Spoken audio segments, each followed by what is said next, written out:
കുറിച്ച് ഈശോ പറഞ്ഞത് എന്താണ്? ഏറ്റവും വലിയ ശത്രുക്കളെന്ന് പറഞ്ഞ് ഈശോ എന്താ പറഞ്ഞിരിക്കുന്നത്? ഈശോ പറഞ്ഞിരിക്കുന്നത് ആരാണ് ഏറ്റവും വലിയ ശത്രുക്കൾ? നമ്മുടെ കുടുംബത്തിലുള്ളവരാണെന്ന്. മത്തായി 10:36. മത്തായി 10:36. സ്വന്തം കുടുംബത്തിൽപ്പെട്ടവർ തന്നെയായിരിക്കും ഒരുവന്റെ സ്വന്തം കുടുംബത്തിൽപ്പെട്ടവർ തന്നെയായിരിക്കും ഒരുവന്റെ ശത്രുക്കൾ. അപ്പം അമ്മ ശത്രുവായിട്ട് വരാം, അപ്പൻ ശത്രുവായിട്ട് വരാം. നിങ്ങൾ തേരും പാലും പഞ്ചാരം എന്ന് പറഞ്ഞ കക്ഷികളെല്ലാം ഇന്നല്ലെങ്കിൽ നാളെ നിങ്ങളുടെ ആധ്യാത്മിക ജീവിതത്തിൻ്റെ ശരിക്കും പറഞ്ഞാൽ ശത്രുതയുടെ അവതാരങ്ങളായിട്ട് നിൽക്കുകയാണ്. എന്താ കാര്യം എന്നറിയാമോ? നിങ്ങളെ പിഴപ്പിച്ചിരിക്കുന്ന പല ആൾക്കാരും ആൻറ്റിമാരായിരിക്കും. ഞാൻ 21 ലക്ഷം ആൾക്കാരെ കൗൺസിൽ ചെയ്തിട്ടുണ്ട്. എപ്പോഴും പറഞ്ഞതാണ്. എന്താണെന്നറിയാമോ? ഓരോ ഡൈവേഴ്സും പരിശോധിക്കുമ്പോൾ, ഓരോ പ്രണയവും പരിശോധിക്കുമ്പോൾ, പ്രണയത്തിൽ ചില ആൾക്കാർ ചെന്ന് ചാടിയിട്ട് അബോഷണൊക്കെ നടക്കുന്നുണ്ടല്ലോ, എല്ലാം തുടങ്ങി വെക്കണമ്പോഴെല്ലാം ആൻറ്റി എന്ന് പറയുന്ന ആ സംഭവത്തിന് ഇതെല്ലാം അറിയാൻ പറ്റും. കാര്യം നിങ്ങൾ ആദ്യം മുതൽ ഇൻട്രാക്ട് ചെയ്യണ ഒരു സംഭവമാണ്. അമ്മയല്ല, ആൻറ്റി. ആൻറ്റി വലിയൊരു അവതാരമാണ്. മിക്കവാറും നരകത്തിൽ ചെല്ലുമ്പോൾ ആൻറ്റിമാരായിരിക്കും കൂടുതൽ. അതെന്താ കാര്യം വെച്ച് കഴിഞ്ഞാൽ ഈ കുഞ്ഞിനെ വഴിപഴപ്പിച്ചതിൽ ആൻറ്റിയുടെ റോളെന്ന് പറയുന്നത് ചെറിയ റോളൊന്നുമല്ല. കാര്യം ഈ കൊച്ചെന്ന് പറഞ്ഞാൽ അവൾ എന്ത് ചെയ്താലും പക്ഷേ വീട്ടിൽ വഴക്കണ കാരണം ആൻറ്റി ഒരു സാന്ത്വനത്തിൻ്റെ ആളായ കാരണം അവിടെ എന്ന് പറയും. അപ്പോൾ എല്ലാ തിന്മകളും നന്മകളും ചെന്ന് പറയണതാണ്. എന്നിട്ട് ഈ പണ്ടാര ഇതിനെ വഴിതിരിച്ചിട്ട് തിന്മയിലേക്ക് വിടുകയാണ്. അത് ആത്മാവ് നഷ്ടപ്പെടും. അതുകൊണ്ടാണ് ഈശോ പറഞ്ഞത്, അബോർഷൻ ആയാലും ഡൈവേഴ്സ് ആയാലും വേറെ എന്ത് പ്രാക്കപ്പെട്ട പരിപാടിയായാലും ഇതിൻ്റെ പിന്നിലുള്ള ശക്തി കുടുംബത്തിൽ തന്നെയായിരിക്കും. അപ്പം അതുകൊണ്ടാണ് നിങ്ങൾ ഈശോ ചോദിക്കുന്നത്, പത്രോസിനോട് വരെ ചോദിക്കും, എന്താണ്? ഇവരെക്കാൾ അധികമായി എന്നെ സ്നേഹിക്കുമോ? ഉടമ്പടി ഒരു തിരഞ്ഞെടുപ്പാണ്. ഇവരെക്കാൾ അധികമായി.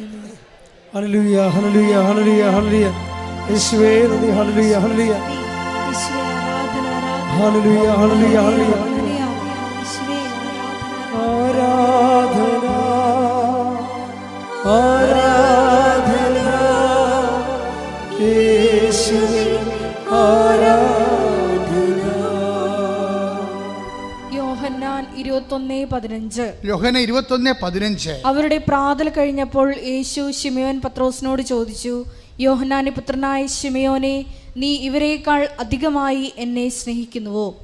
അവൻ പറഞ്ഞു, ഉവ്വ് കർത്താവേ, ഞാൻ നിന്നെ സ്നേഹിക്കുന്നുവെന്ന് നീ അറിയുന്നുവല്ലോ.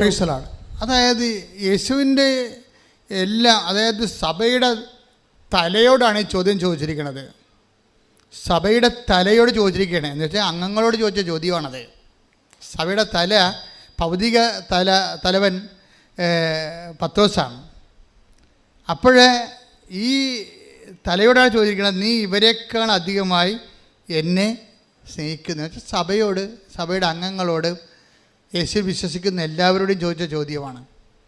യേശുവിൽ വിശ്വസിക്കുന്നവർ സഭയുടെ പുറത്ത് എന്തുമാത്രമുണ്ട്, അവരോട് എല്ലാവരും കൂടി ചോദിച്ച ചോദ്യമാണത്. എന്താണ്?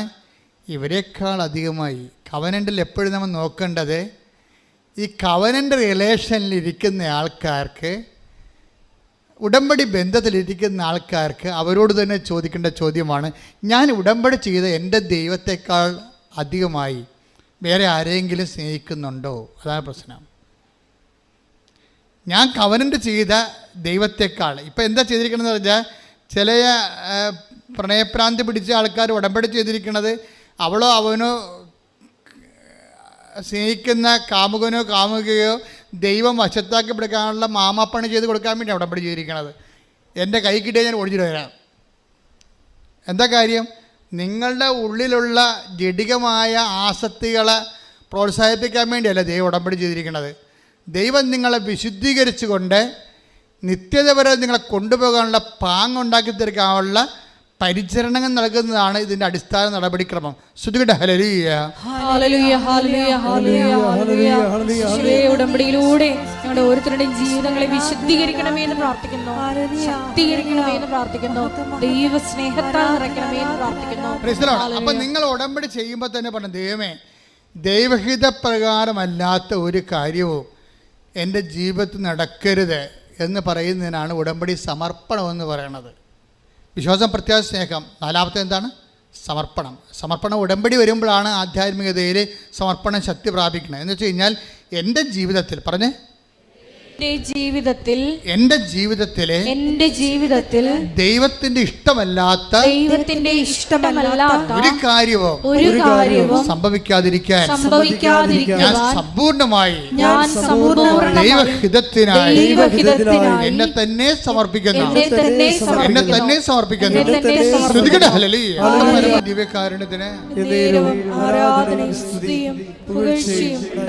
ഇപ്പൊ നമ്മൾ സതീശന്റെ സാക്ഷ്യത്തിലേക്ക് തിരിച്ചു വരുമ്പോൾ അത് സതീശൻ്റെ ആധ്യാത്മിക അനുഭവങ്ങളുടെ പരിണാമങ്ങളെ നമ്മൾ അതിൻ്റെ പരിച്ഛേദങ്ങൾ നോക്കുമ്പോൾ നമുക്ക് മനസ്സിലാകുന്ന ഒരു സത്യം എന്താ അറിയാമോ? ഈ മനുഷ്യൻ സത്യസന്ധമായിട്ട് ഇൻവെസ്റ്റ് ചെയ്തിരിക്കുന്നത് സത്യസന്ധമായിട്ടാണ്, അല്ലാതെ ഉടമ്പടിയുടെ ഉപ്പ് നോക്കാൻ വന്നിരിക്കുന്ന ആളല്ല. എനിക്ക് അടയാളം കിട്ടട്ടെ, എന്നിട്ട് ഞാൻ വിശ്വസിക്കാം, എന്നിട്ട് ഞാൻ പത്രം കൊടുക്കാം എന്നൊക്കെ പറഞ്ഞിട്ട് ദൈവമായിട്ട് ഒരു കച്ചവട ബന്ധമില്ലേ? അങ്ങനെയുള്ള ഒരു മണ്ടത്തരം നീളെ കാണിച്ചില്ലേ? ഇയാൾ കറക്റ്റാണ്. ആളെ കറക്റ്റായത് കൊണ്ട് തന്നെ ദൈവം ടൈം ഷോട്ട് ചെയ്തിരിക്കുകയാണ്. ഈ ഉടമ്പടിയുടെ ടൈം ഷോട്ടിങ്ങും നമ്മളുടെ ആത്മാർത്ഥതയും തമ്മിൽ കുറേ ബന്ധമുണ്ടായി. നമ്മൾ ഉടമ്പടി സത്യസന്ധരാണ്, വിശ്വസ്തരാണെന്ന് ദൈവത്തിന് നേരത്തെ അറിയാമെങ്കിൽ ഉടമ്പടി എടുക്കാൻ തീരുമാനിക്കുമ്പോൾ തന്നെ അടയാളം കിട്ടാൻ തുടങ്ങും. നമ്മുടെ ഉടമ്പടിയുടെ മെയിൻ സംഭവമാണല്ലോ ടൈം ഷോട്ടിങ്ങും സമയച്ചുരുക്കം. ഈ സമയച്ചുരുക്കം നമ്മളായിട്ട് ഉണ്ടാക്കിയെടുക്കണതാണത്. അതായത് ഉടമ്പടി സത്യസന്ധമാണെന്ന് ദൈവത്തിന് തോന്നിയാൽ ദൈവം എന്തിനാ കാത്തിരിക്കണം 90 ദിവസം? ദൈവം എന്തിനാ കാത്തിരിക്കണം 90 ദിവസം? നീ ഉടമ്പടി ചെയ്തിട്ടില്ല, പക്ഷെ ഉടമ്പടി ചെയ്യാൻ പോകുന്ന കാര്യങ്ങളെല്ലാം നീ മിടുക്കായിട്ടും വ്യക്തമായിട്ടും സത്യമായിട്ടും വിശ്വസ്തയോടെ ചെയ്യുമെന്ന് ദൈവത്തിന് അറിയാമെന്ന കാരണം നീ വീട്ടിൽ നിന്ന് ഇറങ്ങുമ്പോൾ തന്നെ ഉടമ്പടിയിൽ ഇടയാളങ്ങൾ തുടങ്ങാൻ തുടങ്ങും. അതാണ് സമയച്ചുരുക്കത്തിൻ്റെ പ്രത്യേകത. സമയം നീട്ടിക്കൊണ്ടു പോകണം നിങ്ങളാണേ, ദൈവമല്ല. ദൈവത്തിന് സമയമില്ലല്ലോ. പിന്നെ എന്താ സംഭവിക്കുന്നത് വെച്ച് കഴിഞ്ഞാൽ, സമയമില്ലാത്ത ദൈവത്തിന് ശരിക്കും പറഞ്ഞാൽ നിങ്ങളുടെ ജീവിതത്തിൽ സമയത്തിൻ്റെ ചുരുക്കത്തിൽ പ്രവർത്തിക്കുന്നത് സ്വാഭാവികമായ നടപടിക്രമമാണ്. പക്ഷെ നമ്മൾ അവിശ്വസ്തത കാണിച്ചും ദൈവത്തെ ഉടമ്പടി രുചി നോക്കിയും ഒക്കുക ഒട്ടാ കൊള്ളാം എന്നൊക്കെ പറഞ്ഞുകൊണ്ട് നിനക്ക് കിട്ടിയ അവന് കിട്ടിയ എന്നൊക്കെ പറഞ്ഞുകൊണ്ട് ഇങ്ങനെ ഓരോരുത്തരോട് ചോദിച്ചു നടക്കും. നിങ്ങൾക്ക് എന്ത് കിട്ടി? നിങ്ങൾ ഉടമ്പടി എന്ത് ചെയ്ത് കിട്ടിയാ? ഇങ്ങനെ ഫോണെടുത്ത് വെച്ച് ചോദിക്കുമ്പോൾ തന്നെ ദൈവത്തിന് അറിയാം ഇതൊരു പ്രാക്കപ്പെട്ട പിശാചാണ്, ഇതിനെ കാലെപ്പോഴത്തേക്ക് നിലത്തിട്ടടിക്കണമെന്ന് ദൈവത്തിന് അറിയാം. എന്താ കാര്യം? വിശ്വാസമില്ലാവെന്ന് ദൈവത്തെ പറ്റിച്ചിരിക്കുകയാണ്. അയാൾ മൊബൈലെടുത്ത് വിളിച്ച് ചോദിക്കണം കിട്ടിയാ? നിങ്ങളുടെ ഉടമ്പടി എല്ലാം നടന്ന വല്ലതും ഇങ്ങനെ ചോദിക്കും. എന്താ വെച്ചാൽ ഇവള് ഇപ്പം തന്നെ ഫ്രോഡാണ് ശരിക്കും പറയാം. അപ്പം അതുകൊണ്ട് നിങ്ങൾ അഭ്യാസം ദൈവത്തെ എടുത്ത് കാണിക്കരുത്. കാണിച്ചാൽ ഇത് വിളക്കാൻ തേക്കണ പാണ്ടാകും. പലർക്കും പാണ്ടായി നടക്കേണ്ട കാരണം അതാണ്. അപ്പം അതുകൊണ്ട് അനുതാപം ഉണ്ടാകണം. അനുതാപം ഉണ്ടാകുമ്പോൾ വിഷയത്തെ പ്രതിയല്ല, ക്രിസ്തുവിൻ എന്ന വ്യക്തിയെ പ്രതി അനുതാപം ഉണ്ടാകണം. പ്രാർത്ഥിക്കുക, കർത്താവേ അങ്ങേ നഷ്ടപ്പെടുകയോ അങ്ങ് നഷ്ടപ്പെടുമ്പോൾ ദുഃഖമായിട്ട് അങ്ങയുടെ നേടുമ്പോൾ സന്തോഷമായിട്ടും അനുഭവിക്കുന്ന സാക്ഷാത്തായ ദൈവരാജ്യത്തിന്റെ സന്തോഷത്തിലേക്ക് എന്നെ അഭിഷേകം ചെയ്ത് ഉയർത്തണമേ.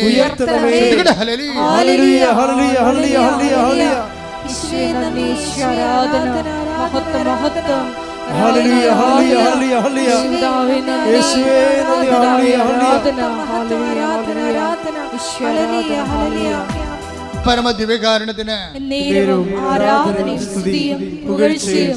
അപ്പൊ സതീഷിന്റെ ജീവിതത്തില് ആള് സത്യസന്ധനായത് കാരണം സമയച്ചുരുക്കമാണ് സംഭവിക്കുന്നത്. പെടാൻ സഹോദരമാണ്. പെട്ടെന്ന് ആളെ ഹീലായത് കൊണ്ട് അത് ഭൗതികമായൊരു കാര്യമാണ്. അയാളുടെ ജീവിതത്തിൽ 2.5 വർഷങ്ങളായിട്ട് അല്ല പറഞ്ഞാൽ 18 വർഷമായിട്ട് എന്ന് പറഞ്ഞു ഇത്രയും ഈ രോഗം കൊണ്ട് നടക്കണത്. അയാൾ ഹീലായതല്ല പ്രശ്നം. അയാളോട് പരിശുദ്ധാത്മാ പറഞ്ഞു നിങ്ങൾ ക്രിസ്തുവിൻ്റെ പാർട്ടാകണമെന്ന് പറഞ്ഞു.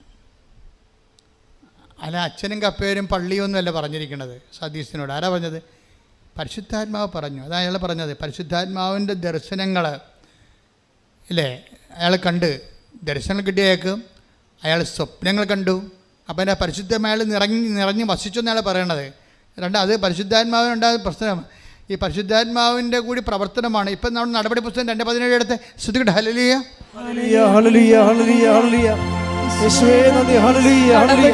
2:17. നടപടി 2:17. ദൈവം അരുളി ചെയ്യുന്നു, പറഞ്ഞ ദൈവം അരുളി ചെയ്യുന്നു, അവസാന ദിവസങ്ങളിൽ എല്ലാ മനുഷ്യരുടെയും മേൽ എന്റെ ആത്മാവിനെ ഞാൻ വർഷിക്കും. നിങ്ങളുടെ പുത്രന്മാരും പുത്രിമാരും പ്രവചിക്കും. നിങ്ങളുടെ യുവാക്കൾക്ക് ദർശനങ്ങൾ ഉണ്ടാകും. നിങ്ങളുടെ വൃദ്ധന്മാർ സ്വപ്നങ്ങൾ കാണും. അത് ഈ ടൈം ഷോട്ടിങ് വരുന്ന സംഭവമാണത്. വൃദ്ധന്മാരെന്ന് പറയുമ്പോൾ എങ്ങനെയായാലും ഒരു 10-70 വയസ്സ് കൂടെ അല്ലേ. അവരെന്താ കാണുന്നത്? 17 വയസ്സുകാരുടെ സ്വപ്നങ്ങൾ കാണുമെന്ന്. ജീവിതം അവർക്ക് റിജുവിനേറ്റായി കിട്ടും. കിട്ടും. യുവാക്കന്മാർക്ക് എന്താ സംഭവം? നമ്മൾ പക്വതയില്ലെന്ന് പറയും. അവരെന്താ കാണുന്നത്? ദർശനങ്ങളാണ് കാണുന്നത്. അവർക്ക് പക്വതയും. ഈ ഒരാളിനെ പരിശുദ്ധാത്മ വരുമ്പോഴേ അത് ഒരു മനുഷ്യനുണ്ടാകുന്ന മാറ്റങ്ങളാണേ. അതായത് അതുപോലെ ഒരു മാറ്റം ഈ മനുഷ്യനും ഉണ്ടായി. ഈ മനുഷ്യനോട് പരിശുദ്ധാത്മ പറയും, നിങ്ങൾ ക്രിസ്തുവിൻ്റെ പാർട്ടാകാൻ പറയും. അപ്പോൾ ക്രിസ്തുവിൻ്റെ പാർട്ടാകാനെന്ന് ഇയാൾക്ക് അറിയത്തില്ല. ഇയാളുടെ ക്രിസ്ത്യനല്ല, ശരിക്കും പറഞ്ഞാൽ ബൈബിളത്തെ ക്രിസ്ത്യനല്ല, ലൈഫിൽ അയാൾ ക്രിസ്ത്യനല്ല. പക്ഷേ ഇയാൾ ഇങ്ങനെ ഇവരും ദൈവമായിട്ട് സ്വകാര്യ ബന്ധമാണ്. നിങ്ങൾ ദൈവമായിട്ടൊരു സ്വകാര്യ ബന്ധം ഉണ്ടാകണമെങ്കിൽ സഭ ഒരു പ്രഖ്യാപിത ഘടകമല്ല. ശരിക്കും ഞങ്ങൾക്കൊക്കെയാണ്, ഞങ്ങൾ സഭ ജനിച്ച ആൾക്കാരാണ്. അത് ജനിക്കാനുള്ള ഭാഗ്യം കിട്ടിയ ആണ്. ഞങ്ങൾ അല്പം തെറ്റിയ ദൈവം വലിയ കൃപയാണ് നഷ്ടപ്പെടുത്താൻ പോണത് നമ്മൾ. കാര്യം എന്താ? നിങ്ങളെ അത്രയും വില കൊടുക്കുന്ന അത്രയും ഞങ്ങളൊന്നും വില കൊടുത്തിട്ടില്ല. ഓട്ടോമാറ്റിക്കലായിട്ട് വരുന്ന അതുകൊണ്ടാണ് ഈ ഉടമ്പടി വരുന്ന നോക്കുമ്പോൾ സാക്ഷ്യങ്ങളുടെ ലെവൽ നോക്കിയാൽ മനസ്സിലാകും. ഇപ്പോൾ ഒരു നോൺ ക്രിസ്ത്യൻ ഉടമ്പടി എടുത്തു കഴിഞ്ഞാൽ, നോൺ ക്രിസ്ത്യൻ എന്ന് പറഞ്ഞാൽ സാങ്കേതികമായിട്ട് അവരാ ഉടമ്പടി കർശനം കൃത്യമായിട്ട് ചെയ്യും അല്ലേ. എല്ലാ കാര്യവും കൃത്യമായിട്ട് ചെയ്യും. അവർക്ക് ചോറൊക്കെ എടുത്ത് ഇത്ര കിലോമീറ്റർ അകലെ കൊണ്ടുപോയി കൊടുക്കും. രോഗികളെല്ലാം കണ്ട് അവരെ സഹായിക്കും. നിങ്ങൾ ഈ രോഗികളെയൊക്കെ കാണുമ്പോഴും അല്ല, ചില രോഗികൾക്ക് ചില ആൾക്കാർ കൂട്ടു നിൽക്കാനൊക്കെ പോകത്തില്ല. ഇപ്പോഴത്തെ മെയിൻ സംഭവം എന്താണ്? കൂട്ടു നിൽക്കാൻ ആരും ഇല്ലാത്തതുകൊണ്ടല്ലേ കൂട്ടിയിട്ട് ഭരിക്കണ ആൾക്കാർ. കൂട്ടു നിൽക്കാൻ ആരുമില്ല, അതുകൊണ്ട് എല്ലാവരെയും കൂട്ടിയിട്ടിട്ട് ഒരാളെ ഏൽപ്പിക്കും. അതല്ലേ ഇപ്പോൾ ലോകത്ത് ഇത് കഴിഞ്ഞപ്പോൾ നമ്മുടെ നേഴ്സുമാരൊക്കെ കയറിപ്പോണ എന്താണ്, ചിലൊക്കെ സീനിയർ സിറ്റിസൻസിനെ നോക്കുകയാണ്. എന്താണ്? കൂട്ടു നിൽക്കാൻ ആരുമില്ല. ഇവർ സീനിയർ സിറ്റിസനെ നോക്കാൻ വേണ്ടി കൂട്ടു നിൽക്കാൻ പോകുമ്പോൾ നമ്മുടെ ഇവിടെ ഇതുപോലെ കൂട്ടു നിൽക്കാൻ ആരുമില്ലാതെ വീട്ടിൻ്റെ വരാന്തയിലും അവിടെ ഇവിടെയൊക്കെ ആൾക്കാർ ഇങ്ങനെ ദ്രവിച്ചും ഇങ്ങനെ കുത്തിയിരിക്കണ കാണാം. അപ്പം നമ്മൾ അവിടെ പോയി നിൽക്കുമ്പോൾ നമ്മൾക്ക് കുറച്ച് കഴിയുമ്പോൾ വാച്ചിട്ട് നോക്കിക്കൊണ്ടിരിക്കും നമ്മൾ ഇല്ലേ. രോഗിനെയൊക്കെ കാണാൻ പോവുകയും നമ്മൾ ഉടമ്പടി എടുത്തിട്ടുണ്ട്, അല്ല രോഗിനെ കാണാം, ആശുപത്രി വല്ല രോഗികളുണ്ടോ ചോദിക്കും. ഉടമ്പടി എടുത്തിട്ടുണ്ട്. അപ്പോൾ അവിടെ അച്ഛൻ പറഞ്ഞായിരുന്നു, ഞാൻ എൻ്റെ രോഗിനെയൊക്കെ കാണാൻ പോകണമെന്ന് പറഞ്ഞായിരുന്നു. നമ്മുടെ കൂട്ടത്തിൽ നിന്ന് വല്ലതും പോയിട്ടുണ്ടോ രോഗികൾ? നിങ്ങൾ ആശുപത്രി പോയായിരുന്നു. വെറുതെ പോയി ഇത് വകുപ്പ് നോക്കിയെടുത്ത് പോകും. പോയി അവിടെ പോയി എന്തെങ്കിലും ഒക്കെ പറഞ്ഞുകൊണ്ട് നിൽക്കും. എൻ്റെ ചേച്ചി അവിടെ പോയിട്ട് നിങ്ങളെ ആദ്യ കാലങ്ങളിൽ എനിക്കറിയാം, ഇത് ഹോസ്പിറ്റൽ മിഷൻ എന്ന് പറഞ്ഞാൽ തുടങ്ങിയ സംഭവം. എന്നിട്ട് ഇവിടുത്തെ പാർട്ടി പ്രവർത്തിക്കുന്ന അക്രൈസ്തവരായിട്ട് ചില സഹോദരങ്ങളെ ഈ പത്രം എടുത്തുകൊണ്ട് ഹരിപ്പാട് ആശുപത്രി പോയിട്ട് ആ വല്യപ്പന് കണ്ടു കാണാൻ പാടില്ലായിരുന്നു രോഗിക്ക്. എന്ത് ചെയ്തെന്നറിയാമോ? ആ പത്രം മുഴുവൻ ആ ചേച്ചി അവിടെ ഇരുന്ന് വായിച്ച് കേൾപ്പിച്ചു കൊടുത്തവർക്ക്. ഇങ്ങനെയാണ് ഈ പ്രശ്നം തുടങ്ങുന്നത്. ഇന്ന് കൃപാസനത്തിന് ഇത്രയും ചവിട്ടിയാൽ അപ്പം അനുഗ്രഹം കിട്ടുന്ന കാര്യം, ഇതിൻ്റെ പിന്നിൽ ആസ്തികൾ ഇട്ടിരിക്കുന്നത് ഞങ്ങൾ മാത്രമല്ല, ദൈവത്തിൻ്റെ പദ്ധതികളോട് സഹകരിച്ച അനേകായിരങ്ങളുണ്ട്. അവരെല്ലാവരും കാത്തലിക്സോ ക്രിസ്ത്യൻസോ അല്ല, പകുതിയോളം നോൺ ക്രിസ്ത്യൻസാണ്. അവർ ചെയ്തിരിക്കുന്ന പ്രവർത്തനം എന്താ? ഹരിപ്പാട് ആശുപത്രി ചെന്ന് അപ്പാപ്പന് കണ്ണു കാണാൻ പാടില്ലെന്ന് പറഞ്ഞപ്പോൾ ആ 8 പേജ് പത്രവും അവിടെ ഇരുന്നിട്ട് വായിച്ച് കേൾപ്പിച്ച് കൊടുത്ത്, അപ്പാപ്പ ഇതുപോലെ അപ്പാപ്പനെ സുഖപ്പെടുത്തി, ഞാൻ പ്രാർത്ഥിച്ചോളാം, ഉറപ്പ് കൊടുത്ത് പോരുകയാണ്. അവരെ ക്രിസ്തുവിനെ കൈമാറി പോരുകയാണ്. അപ്പോഴാണ് അതാണ് ഈ യുവാക്കന്മാരൊക്കെ ദർശനങ്ങൾ കാണുമെന്ന് പറഞ്ഞ ആധ്യാത്മിക പക്വതയിലേക്ക് ഈ മനുഷ്യൻ കൈമാറ്റക്കാരിയായി മാറുകയാണ്. ദൈവം നോക്കണത് എന്താണ്? ക്രിസ്തുവിനെ കൈമാറ്റാൻ നിങ്ങളെ കൊള്ളാമോ എന്നാണ് കവനൻ്റ് കഴിയുമ്പോൾ നോക്കണത്. അല്ലാതെ നിങ്ങൾക്ക് PR കിട്ടാനുള്ള പഴുതുണ്ടാക്കി തരാമെന്നല്ല. അതെന്ന് വെച്ചാൽ അത് നിസ്സാരമായ കാര്യമാണ്. കൃപാസനത്തിൻ്റെ സാക്ഷ്യങ്ങൾ 10,000ങ്ങളാണ് കിടക്കുന്നത്. ജപ്തി ആയാലും അതുപോലെ തന്നെ മാറാരോഗമായാലും 4th സ്റ്റേജ് ആയാലും എത്ര സാക്ഷ്യങ്ങൾ നിങ്ങൾക്ക് വേണം? ഇപ്പം ഇന്നലെ ഒരു സാക്ഷ്യം കിട്ടി, വയറിനകത്ത് മുഴ വന്ന് ക്യാൻസർ ആയിരിക്കണേ, അപ്പോൾ അത് ഓപ്പറേഷനാണ്. ഞാൻ പറഞ്ഞു മോളെ അത് ചുരുങ്ങിപ്പോകുമെന്ന് പറഞ്ഞ്. എന്നിട്ട് ഞാൻ തിരിഞ്ഞ് മാതാവിനോട് പറഞ്ഞു ഓപ്പറേഷനുള്ള ബോഡിയൊന്നും അവിടെ ഇല്ല, അത് ചുരുക്കിപ്പോകുമെന്ന് ഞാൻ പറഞ്ഞിട്ടുണ്ടെന്ന് പറഞ്ഞ്. നിന്നോട് ചോദിക്കാതെയാണ് പറഞ്ഞത്, ഇപ്പം നിന്നോട് പറഞ്ഞിരിക്കണമെന്ന് പറഞ്ഞ് അവസാനം ചുരുങ്ങിപ്പോയി. അതെന്ന് പറയണത് ദൈവത്തിൻ്റെ സ്നേഹത്തിൽ വിശ്വസിച്ചുകൊണ്ട് ഉള്ളൊരു കമ്മ്യൂണിക്കേഷനാണത്. അവർ ചുരുക്കി വിടണം, അല്ലാതെ അവർക്ക് വേറെ അവിടെ നിൽക്കാൻ അവർ ബൈസ്റ്റാൻഡർ പോലും ഇല്ലാത്ത ആളാണ്. അവർക്ക് എന്തെങ്കിലും വന്നു പോയാൽ ഒരു കപ്പ് വെള്ളം കൊണ്ടുവന്ന് കൊടുക്കാൻ ആരും ഇല്ലാത്തവരാണ്. അപ്പം അത് മനസ്സിലാക്കി കഴിയുമ്പോൾ പിന്നെ ദൈവം മാത്രമേ അവർക്കുള്ളൂ. ഞാൻ അത്രേ അമ്മയെ പറഞ്ഞിട്ടുള്ളൂ, ദൈവം മാത്രമേ അവർക്കുള്ളെന്നേ പറഞ്ഞിട്ടുള്ളൂ, വേറെ ഒന്നും പറഞ്ഞിട്ടില്ല. അതുകൊണ്ടാണ് അത് ചുരുങ്ങിപ്പോകുമെന്ന് പറഞ്ഞേക്കണത്, ദൈവം മാത്രമേ ഉള്ളവർക്ക്. അപ്പോൾ ഇതെന്ന് പറയുന്നത് ഒരു ദൈവത്തിനെ അനുസരിച്ചുകൊണ്ട് ദൈവത്തിനെ സ്നേഹിച്ചുകൊണ്ട് മനുഷ്യൻ്റെ സങ്കടങ്ങളിൽ പങ്കെടുക്കണം. നിങ്ങൾ ആശുപത്രിയിൽ പോയി നിൽക്കുമ്പോൾ എന്താ ചെയ്യണം? നിങ്ങൾ ആശുപത്രിയിൽ പോയി സന്ദർശനമല്ല ഇത്, മറിച്ച് പങ്കെടുക്കലാണ്. ബൈബിൾ അങ്ങനെ പറയണത്. കൊളോസ്യസ് 1:11 എടുത്തേ, ശ്രുതികട ഹല്ലേലൂയ ഹല്ലേലൂയ ഹല്ലേലൂയ ഹല്ലേലൂയ ഹല്ലേലൂയ ഹല്ലേലൂയ ഹല്ലേലൂയ ഹല്ലേലൂയ യേശുവേ നന്ദി ഹല്ലേലൂയ ഹല്ലേലൂയ ഹല്ലേലൂയ. കാര്യങ്ങൾ എന്താണെന്ന് അറിയാവോ? ഭൂമിയിലുള്ള സഹിക്കുന്നവരുടെ സഹനങ്ങളോട് നമ്മളെടുക്കുന്ന പങ്കാളിത്തമാണ്. ഈ പങ്കാളിത്തത്തെക്കുറിച്ച് എന്താ പറയണത്? 1:11 പറഞ്ഞ് സന്തോഷത്തോടെ എല്ലാം സഹിക്കുന്നതിനും ക്ഷമിക്കുന്നതിനും അവിടുത്തെ മഹത്വത്തിന്റെ പ്രാഭവത്തിനനുസൃതമായി സർവശക്തിയിലും നിങ്ങൾ ബലം പ്രാപിക്കട്ടെ. അപ്പോൾ ഇവിടെ ഒരു വിഷയം വെച്ചാൽ നിങ്ങൾക്കൊരു സഹനം ഉണ്ടെങ്കിൽ, ഇപ്പം ഒരു ബൈസ്റ്റാൻഡർ, അതാണ് ഞാൻ പറഞ്ഞതിൻ്റെ കാരണം. ഒരു ബൈസ്റ്റാൻഡർ ഉടനെ അവർ കുറച്ച് കഴിയുമ്പോൾ ഒരു രോഗിയുടെ പോയി നിൽക്കണേ, അപ്പൻ്റെ കൂടെ നിന്നാലും അമ്മയുടെ കൂടെ നിന്നാലും ഈ അമ്മ മകളോട് പറയും, മകളെ കുഞ്ഞുങ്ങൾ വരാൻ സമയമായില്ല, നീ പോയിക്കോ എന്ന് പറയും. എന്താണെന്നറിയാം? എന്തുകൊണ്ട് ആശുപത്രി കിടക്കുന്ന അമ്മയെടുത്ത് മകൾ കാണാൻ വേണ്ടി പോയി നിൽക്കുകയാണ്. അപ്പം അമ്മ മകളോട് പറയണതാണ്, എന്താണ് പറയുന്നത്? മകളെ കുഞ്ഞുങ്ങൾ വരാൻ സമയമായില്ല, നീ പോണില്ലേ? എന്താ കാര്യം? അമ്മയ്ക്കറിയാം ഇവൾ വാച്ചിട്ട് നോക്കാൻ കുറഞ്ഞ നേരമായി, സമയമില്ലല്ലോ. അമ്മയ്ക്കറിയാവേ ഈ കളി കുറേ നേരമായി തുടങ്ങിയിട്ടേ, 2:30 തൊട്ട് തുടങ്ങിയാണ്. കഴിച്ചിട്ട് നോക്കും, നേരോട്ട് നോക്കും, വാച്ചിട്ട് നോക്കും, പുറകോട്ട് നോക്കും. എന്ന് വെച്ച് കഴിഞ്ഞാൽ ഞാൻ പോട്ടെ എന്ന് ചോദിക്കുമ്പോൾ അമ്മയ്ക്ക് ദുഃഖമാകുന്ന കാരണം അമ്മ അഡ്വാൻസ് പറഞ്ഞിരിക്കുകയാണ്, നീ പൊയ്ക്കോ എന്ന് വെച്ചാൽ ഈ സഹനത്തിൽ നമുക്കൊരു ആളിൻ്റെ സഹനത്തിൽ പങ്കെടുക്കണമെങ്കിൽ സന്തോഷം ഉണ്ടാകണം. പച്ചിട്ട് നോക്കിയിട്ട് കാര്യമില്ല. നിങ്ങളുടെ സഹനങ്ങളൊക്കെ ദൈവം അംഗീകരിക്കണമെങ്കിൽ സന്തോഷം ഉണ്ടാകുന്ന നോക്കും. അതിൻ്റെ അകത്ത് മനസ്സിലായില്ല? അത് സീരിയസ് വിഷയമാണ്. നിങ്ങൾക്ക് സഹനങ്ങളൊന്നുമില്ലെന്ന് ഞാൻ പറയണില്ല. ഭർത്താവിൻ്റെ നിങ്ങൾ സഹകരിക്കുന്നുണ്ട്, മക്കളുടെ കൂടെ സഹനങ്ങളിൽ പങ്കെടുക്കുന്നുണ്ട്, നാട്ടുകാരുടെ സഹനങ്ങളിൽ പങ്കെടുക്കുന്നുണ്ട്, പക്ഷേ സന്തോഷമില്ല. അത് കാരണം ഈ സംഭവങ്ങളെല്ലാം ഒരു പൊട്ടയായിരിക്കുകയാണ്. കാര്യം ദൈവസ്നേഹം ഉണ്ടെങ്കിലേ സന്തോഷം ഉണ്ടാകത്തുള്ളൂ. എനിക്ക് നിങ്ങളെ അറിയാം, നിങ്ങൾക്ക് ദൈവസ്നേഹം ഇല്ലെന്ന് ഈശോ പറഞ്ഞില്ലേ? അത് ഈ ഇതുമായിട്ട് കണക്ട് ചെയ്ത് വെക്കേണ്ട വചനമാണ്. Take the bed of God. എനിക്ക് നിങ്ങളെ അറിയാം. ശ്രുതിക്കട്ടെ. യോഹന്നാൻ 5:42 എനിക്ക് നിങ്ങളെ അറിയാം, നിങ്ങളിൽ ദൈവസ്നേഹമില്ല. അപ്പോൾ ഈ കർത്താവ് നോക്കണ ഒറ്റ, നിങ്ങൾ കവനൻ്റ് എടുത്തില്ലേ, നിങ്ങൾ ക്രിസ്ത്യാനിയാണോ അല്ലേ, ഇതൊന്നും അല്ല പ്രശ്നം. ദൈവം നോക്കണത് എന്താണ്? നിങ്ങളിൽ ദൈവസ്നേഹമുണ്ടോ ഇല്ലേ, അവിടെ വിഷയം. സതീഷ് എന്താ വിചാരിക്കണത്? സതീഷിന് ദൈവസ്നേഹമുണ്ട്, അതുകൊണ്ട് ദൈവം കമ്മ്യൂണിക്കബിളാണ്.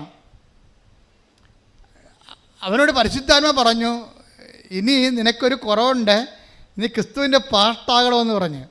അപ്പോൾ സതീഷ് പറഞ്ഞ്, ഞാനെങ്ങനെ ക്രിസ്തുവിൻ്റെ പാർട്ടാകണത്? അവന് പെട്ടെന്ന് പിടികിട്ടി. എന്താ കാര്യം? കുർബാനക്കൊക്കെ പോകാൻ തുടങ്ങിയ ആൾ, കുർബാനക്കൊക്കെ പോകേണ്ട ആൾ, പക്ഷെ കുർബാനക്ക് ചെല്ലുമ്പോഴും കുർബാന സ്വീകരിക്കാൻ പറ്റണില്ല. അപ്പോൾ അദ്ദേഹത്തിന് തോന്നി, ഞാനായാലും പാർട്ടായിട്ട് കാര്യം. ഈ മനുഷ്യൻ അവസാനിപ്പിക്കണത്, ഇന്ന് എൻ്റെ പേര് ജോസഫാണെന്നും പറഞ്ഞാൽ അവസാനിപ്പിക്കണത്. അതെന്താ കാര്യത്തിന്? അതിൻ്റെ റിസ്ക് പുള്ളി എടുത്തു. എന്നുവെച്ചാൽ ഇതിൻ്റെ അകത്ത് അച്ഛനില്ല, പള്ളിയില്ല, പട്ടക്കാരനില്ല, സഭയില്ല, ഒന്നുമില്ല.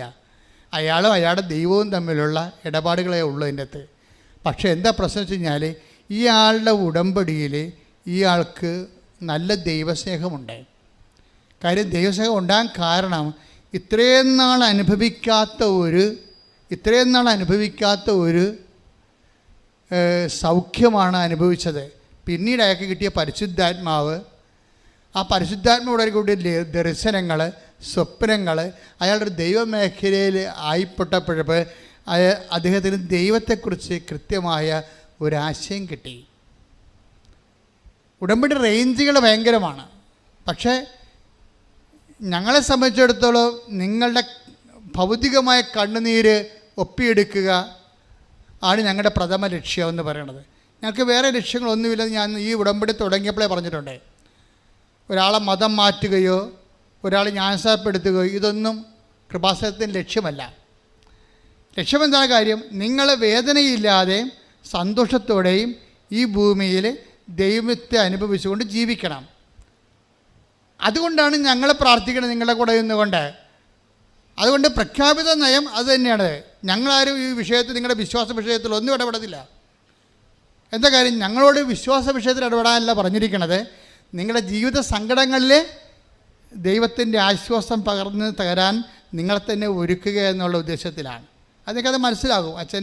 അച്ഛന് ആൾക്കാരുമായിട്ട് ബന്ധമില്ല, അച്ഛൻ നിങ്ങളുടെ സംഭാവനയോ പണവുമായിട്ട് ബന്ധമില്ല. അച്ഛൻ എൻ്റെ അടുത്ത് വരണമെന്നുണ്ടെങ്കിൽ നിങ്ങളുടെ ഉടമ്പടി എല്ലാം കറക്റ്റായിരിക്കണം. പിന്നെ എന്താണ്, നിങ്ങളുടെ വിഷയത്തിൻ്റെ രേഖ ഉണ്ടാകണം, അത്രേ ഉള്ളൂ. അപ്പോൾ അതിന് മനസ്സിലായില്ല എന്തിനാ പ്രാധാന്യമെന്ന്. എന്തിനാ പ്രാധാന്യം? വിഷയത്തിനാണ് പ്രാധാന്യം, വിഷയത്തിനാണ് പ്രാധാന്യം. കാര്യം നിങ്ങൾ അനുഭവിക്കുന്ന വിഷയങ്ങൾ, നിങ്ങൾ ആരായാലും, ഇവിടെ ഇപ്പോൾ ഒരു ക്രിസ്ത്യാനി അല്ലെങ്കിൽ കത്തോലിക്കൻ അല്ലെങ്കിൽ ഒരു ക്രിസ്ത്യാനി അല്ലാത്ത വ്യക്തി അങ്ങനെയല്ല കാണുന്നത്. നമ്മൾ ആൾക്കാരെ കാണുന്നത് സങ്കടമുണ്ടോ, സങ്കടമില്ലേ, അത്രയേ ഉള്ളൂ. രോഗമുണ്ടോ, രോഗമില്ലേ, ആ വിഷയത്തെ കാണുന്നത്. പക്ഷെ ആ വിഷയത്തിന് ഞങ്ങളെന്താ ചെയ്യണത്? ഞങ്ങൾ അനുഭവിച്ച ദൈവാനുഭവത്തെ നിങ്ങൾക്ക് പകർന്നു തരും. കാരണം ഞങ്ങൾക്ക് വേറെ അനുഭവങ്ങളൊന്നുമില്ല. ഞങ്ങളുടെ വിശ്വാസത്തിൽ ഞാൻ അനുഭവിച്ച ദൈവാനുഭവത്തെ നിങ്ങൾക്ക് പകർന്നു തരും. അപ്പോഴെന്താ സംഭവിക്കണമെന്ന് വെച്ച് കഴിഞ്ഞാൽ, നിങ്ങൾക്കുണ്ടാകുന്ന സഹനങ്ങൾക്ക് എന്തു ചെയ്യണം? നിങ്ങൾക്ക് സന്തോഷമുണ്ടെങ്കിൽ മാത്രമേ നിങ്ങൾ ജെനുവിനാണോ ഇല്ലയെന്ന് പറയാൻ പറ്റത്തുള്ളൂ. പറഞ്ഞ മനസ്സിലായ? നിങ്ങൾ സഹിക്കുന്ന സഹനങ്ങൾക്ക് ആ സഹനത്തിൻ്റെ സമയത്ത് കൊളോസ്യസ് 1:11 അനുസരിച്ച് കൊണ്ട് നിങ്ങൾക്ക് സന്തോഷമുണ്ടാകണം. അപ്പോൾ എന്ത് ജോലി, പ്രേക്ഷിത ജോലി ആയാലും അതുപോലെ തന്നെ കാരുണ്യപ്രവൃത്തി ആയാലും നിങ്ങൾ ചെയ്യുമ്പോൾ അതിൽ നിങ്ങൾക്ക് ഈസി ആയിട്ട് വന്നെങ്കിൽ അപ്പോൾ അതിൻ്റേതായിട്ടുള്ള ആനുപാതികമായിട്ടുള്ള കുറവുണ്ടാകും. കാര്യം കർത്താവ് 30 മേനിയെന്ന് പറഞ്ഞിട്ടില്ലേ, പിന്നെ 60 മേനിയെന്ന് പറഞ്ഞിട്ടില്ലേ, പിന്നെ 100 മേനി. ഇപ്പോൾ ഞാൻ പറയും, യേശുവെ എല്ലാം കൂടി 100 മേനിയെന്നൊക്കെ പറഞ്ഞാൽ പോരെ, പിന്നെ എന്തിനാണ് 30 പറയണത്? അപ്പം ചില ആൾക്കാരുടെ നിങ്ങൾക്ക് ലഭിക്കുന്ന ആത്മീയ അനുഭവത്തിൻ്റെ അനുപാതമനുസരിച്ചും നിങ്ങളുടെ ഉടമ്പടിയിലുള്ള നിക്ഷേപം അനുസരിച്ച് കൊണ്ടും വിശ്വാസത്തിലുള്ള നിക്ഷേപം അനുസരിച്ച് കൊണ്ടുമാണ് ഈ മേനി വ്യത്യാസപ്പെടുന്നത്.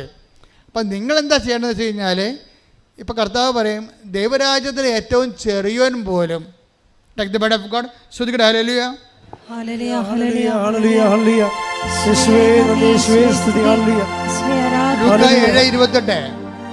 ഹല്ലേലൂയ, ഹല്ലേലൂയ, ഹല്ലേലൂയ, ഹല്ലേലൂയ. യേശുവേ സ്തുതി, യേശുവേ ആരാധന, ആരാധന, ആരാധന.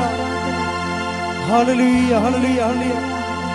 യേശുവേ നന്ദി, നന്ദി, നന്ദി. ഹല്ലേലൂയ. ആരാധന, ആരാധന യേശുവേ, ആരാധന, ആരാധന, ആരാധന യേശുവേ, ആരാധന. മത്തായി 11:11. സത്യമായി ഞാൻ നിങ്ങളോട് പറയുന്നു, സ്ത്രീകളിൽ നിന്ന് ജനിച്ചവരിൽ സ്നാപയോഹന്നേക്കാൾ വലിയവനില്ല. എങ്കിലും സ്വർഗരാജ്യത്തിലെ ഏറ്റവും ചെറിയവൻ അവനേക്കാൾ വലിയവനാണ്. 5:19 മത്തായി.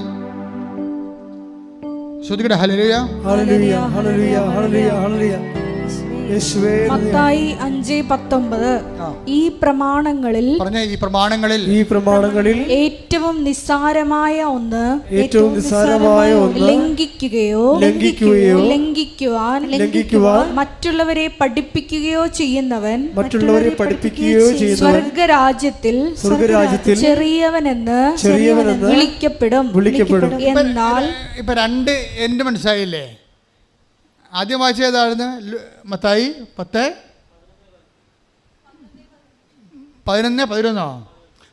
അത് സ്വർഗരാജ്യത്തിൽ ഏറ്റവും ചെറിയവൻ. മത്തായി 5:19 വായിച്ചത് എന്താണ്? സ്വർഗരാജ്യത്തിൽ ഏറ്റവും വലിയവൻ. അപ്പം ദൈവരാജ്യത്തിൽ തന്നെ വലുതും ചെറുതുമുണ്ട്. ഇത് എന്തിന് ആനുപാതികമായിരിക്കും?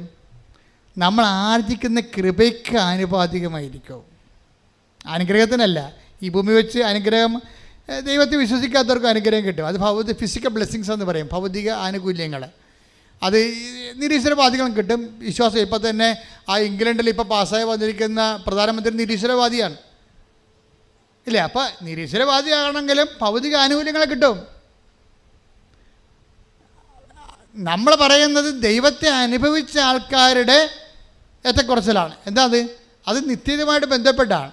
ഈ ഭൂമിയിൽ എന്ത് കിട്ടണമെന്നും പ്രശ്നങ്ങളൊന്നുമില്ല കേട്ടോ, നിലവിലില്ല.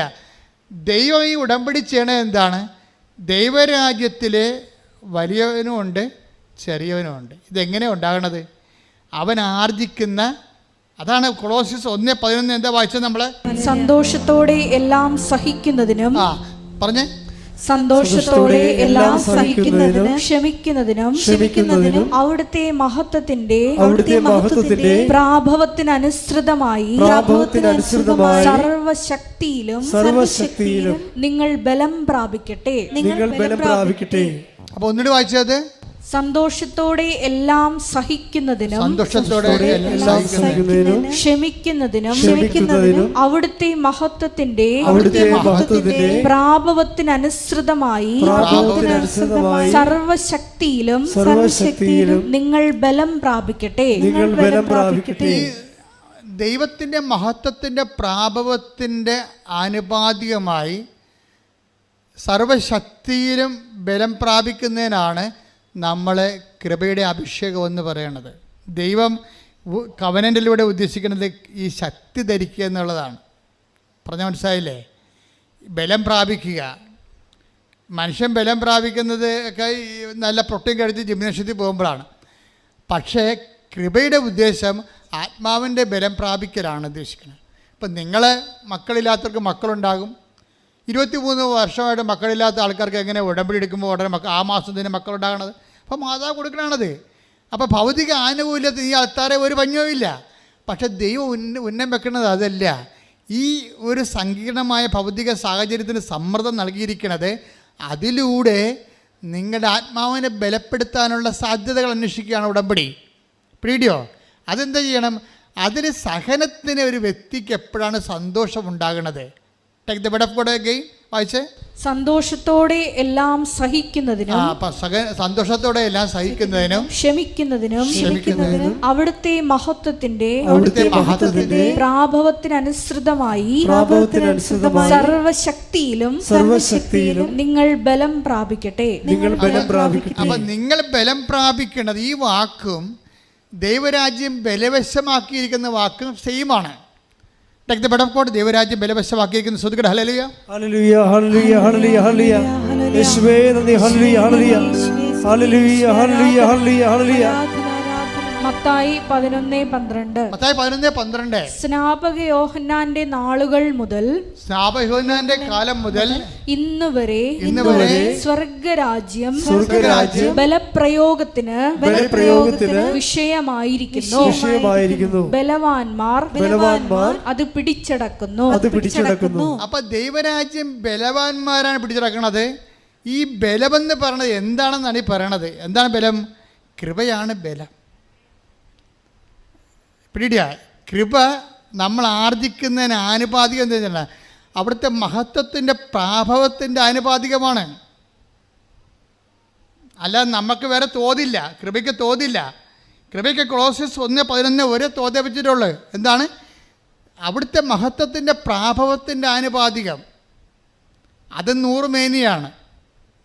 ഇതാണ് കർത്താവ് പറയണത്, നീതിമാന്മാർ എൻ്റെ പിതാവിൻ്റെ രാജ്യത്തിൽ സൂര്യനെപ്പോലെ ശോഭിക്കും. മത്തായി 13:43.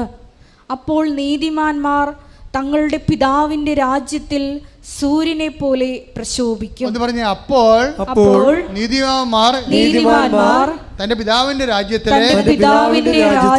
നീതിനെ സൂര്യനെ പോലെ പ്രശോഭിക്കും. ഈ മത്തായി 13:43 ആണ് 1 കൊളോസ്യൻസ് 1:11. എന്താണ് അവിടുത്തെ മഹത്വത്തിൻ്റെ പ്രാഭവം എന്ന് പറയണത്? അത് സൂര്യനാണ്, അതിന് ആനുപാതികമായിട്ടാണ്. അതുകൊണ്ടാണ് ഈശോ സൂര്യനെക്കുറിച്ച് മാത്രമേ പറയത്തുള്ളൂ. പത്രോസ് പറയും അത് 100 മേനിയാണ്. പക്ഷേ ഈശോയ്ക്ക് ഒരു പ്രൊവിഷൻ ഇട്ടിട്ടുണ്ട്. എന്താണ്?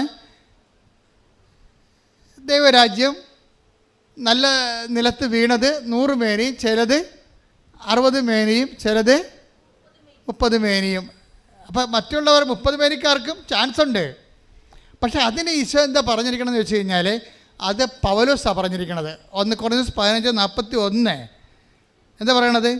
പുനരുദ്ധാനത്തിലെ ആത്മാക്കൾ ഇങ്ങനെ ഇരിക്കും, ചിലത് നക്ഷത്രങ്ങളെപ്പോലെ ഇരിക്കും, ചിലത് ചന്ദ്രനെപ്പോലെ ഇരിക്കും. അതാണ് 60 മേനി. നക്ഷത്രം 30 മേനി. പിന്നെ എന്താണ്? ചിലത് സൂര്യനെ പോലെ ഇരിക്കട്ടെ. ഇതെവിടെ?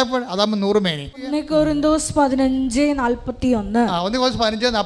സൂര്യന്റെ തേജസ് ഒന്ന്, സൂര്യന്റെ തേജസ് ഒന്ന്, ചന്ദ്രന്റേത് മറ്റൊന്ന്, നക്ഷത്രങ്ങളുടേത് വേറൊന്ന്, നക്ഷത്രങ്ങൾ തമ്മിലും തേജസ്സിന് വ്യത്യാസമുണ്ട്.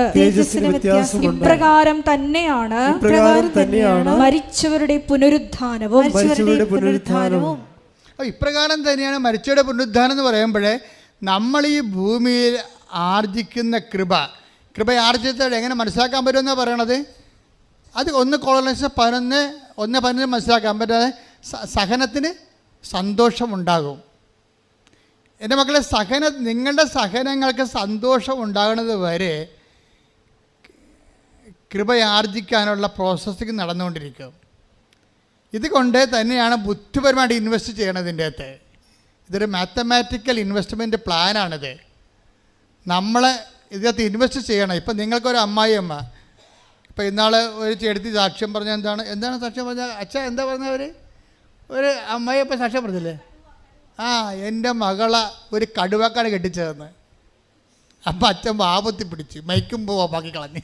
കാരണം കടുവ വേണം ഇവിടെ വന്ന് ഇവിടുത്തെ സ്റ്റാഫിനെ കൈകാര്യം ചെയ്യുന്ന മേക്കിൽ വെച്ചല്ലേ പറഞ്ഞത്.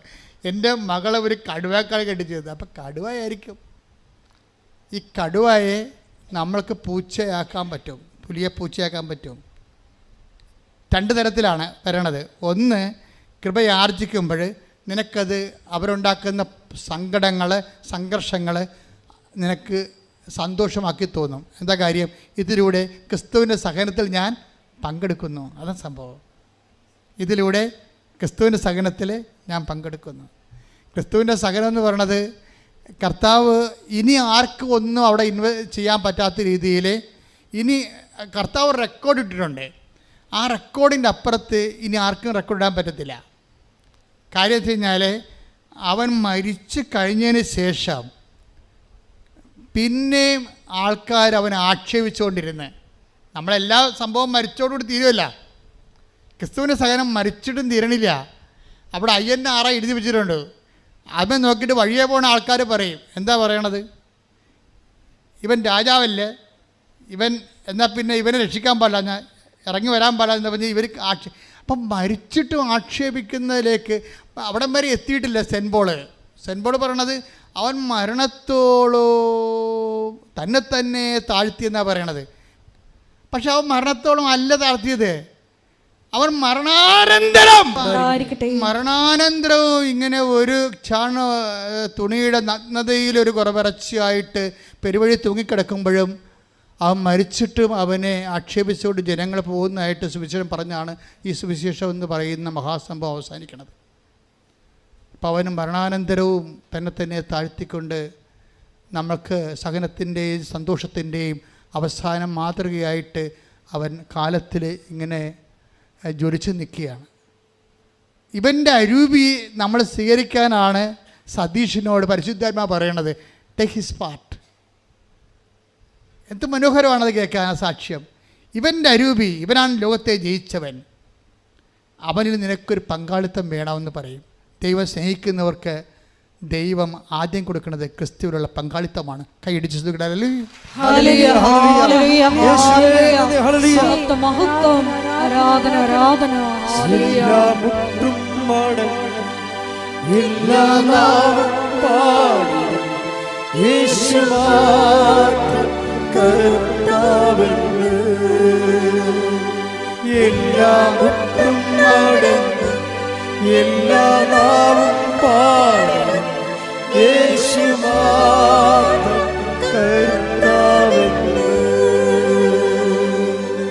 കൊല്ലപ്പെട്ടാലും ബൈബിൾ അവസാനിക്ക് പറയും അവൻ കൊല്ലപ്പെട്ടിട്ട് നിന്നുവെന്ന് പറയും.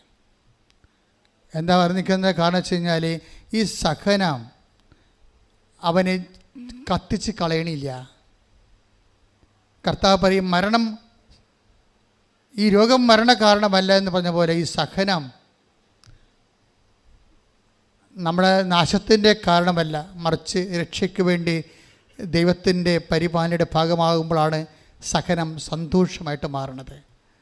എൻ്റെ ദൈവവേദനേ, ഈ ഒരു സന്തോഷത്തിലേക്ക് നീങ്ങണമെങ്കിൽ നീ ക്രിസ്തുവിനെയാണ് കവനന്റിൽ ഉടമ്പടി ലക്ഷ്യം വെക്കേണ്ടത്. പ്രാർത്ഥിക്കുക, കർത്താവേ ലോകത്തെ സഹനത്തെ ജയിച്ച നാമത്തിലെ വിശ്വസിച്ചുകൊണ്ട് ഉടമ്പടി ചെയ്യുമ്പോൾ ഭൗതിക യാഥാർത്ഥ്യങ്ങളെക്കാൾ നിന്റെ നാമത്താൽ, നാമത്തിന്റെ കൃപയാൽ, നാമത്തിന്റെ ശക്തിയാൽ അഭിഷേകം ചെയ്യണമേ, എന്നെ അഭിഷേകം ചെയ്യണമേ.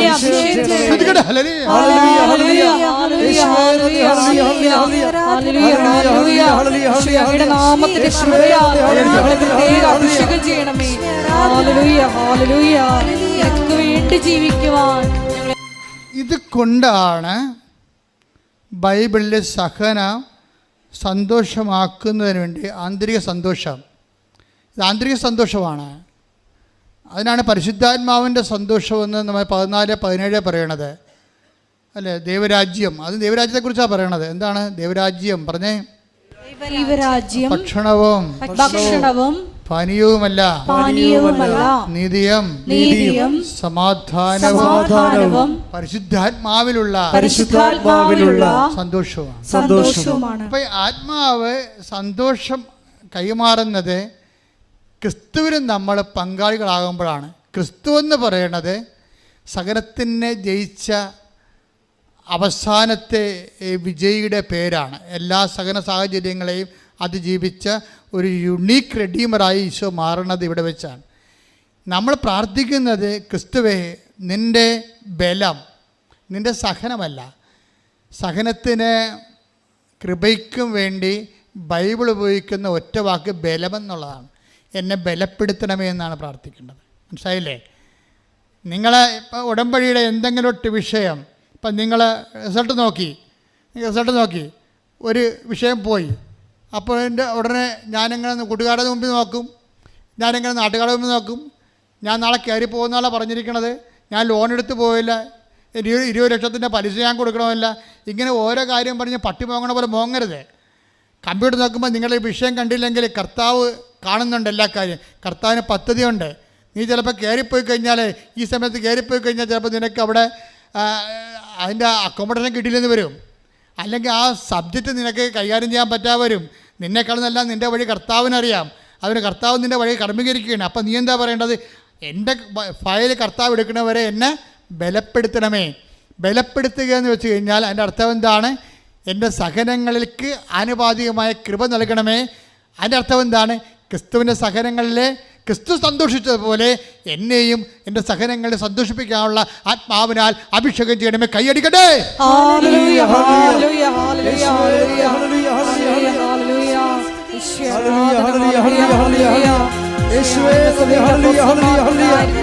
സഹനത്തിലുണ്ടായിരുന്ന സന്തോഷം നൽകി ഞങ്ങളുടെ സമൂഹത്തെ